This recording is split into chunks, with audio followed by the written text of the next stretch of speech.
দর্শক, মনোনয়ন বাতিলের বিরুদ্ধে করা আপিল আবেদনের শুনানি তথ্য সংগ্রহে নির্বাচন কমিশনে রয়েছেন সহকর্মী ফারজানা আক্তার। আরও তথ্য জানতে এই মুহূর্তে আমরা যুক্ত হচ্ছি তার সাথে।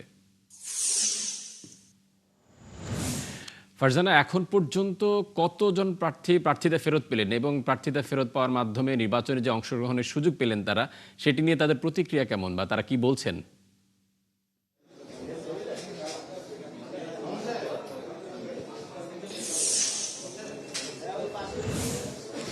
ফারুক, এখন পর্যন্ত সকাল থেকে ৩৬টি শুনানি হয়েছে এবং ৩৬টির মধ্যে ২৬টি আবেদন মঞ্জুর হয়েছে, অর্থাৎ ২৬ জন তাদের প্রার্থীদের ফিরে পেয়েছে এবং এর পাশাপাশি আমরা দেখেছি ৬ জনের আবেদন নামঞ্জুর হয়েছে এবং ৪ জনের প্রার্থিতা স্থগিত রাখা হয়েছে, সেগুলোর রায় পরে দিবে। এবং যারা প্রার্থীতা ফিরে পেয়েছেন তারা কিন্তু গণমাধ্যমের সামনে উচ্ছ্বাস প্রকাশ করছেন এবং তারা বলছেন যে নির্বাচন কমিশন তাদের সাথে যে ন্যায় বিচার করেছে। এবং এর মধ্যে কিন্তু আমরা দেখেছি হামিদুর রহমান আজাদ, কক্সবাজার ২ আসন থেকে যিনি লড়ছেন, তার মনোনয়ন বৈধ ঘোষণা করা হয়েছে। তিনি আসেনি, তার আইনজীবী এসেছিলেন। পাশাপাশি আমরা দেখেছি ঢাকা ৯ আসনে স্বতন্ত্র প্রার্থী তাসনিম জারা, তিনি কিন্তু এসেছিলেন। তিনি নির্বাচন কমিশনের এজলাসে তার আইনজীবী তার পক্ষে যুক্তিতর্ক তুলে ধরেছেন এবং এরপর নির্বাচন কমিশন তার প্রার্থিতা বৈধ বলে ঘোষণা দিয়েছে। পাশাপাশি আমরা দেখেছি জাতীয় পার্টির আজকে 5টি শুনানি ছিল, তার মধ্যে তারা 4টি ফেরত পেয়েছে এবং একটি স্থগিত রাখা হয়েছে। এবং এখন আমরা দেখছি যে প্রার্থীরা আসছে, যদিও এখন এখানে বিরতি চলছে, কিছুক্ষণ পর শুনানি আবার শুরু হবে এবং এই শুনানির কিন্তু সভাপতিত্ব করছেন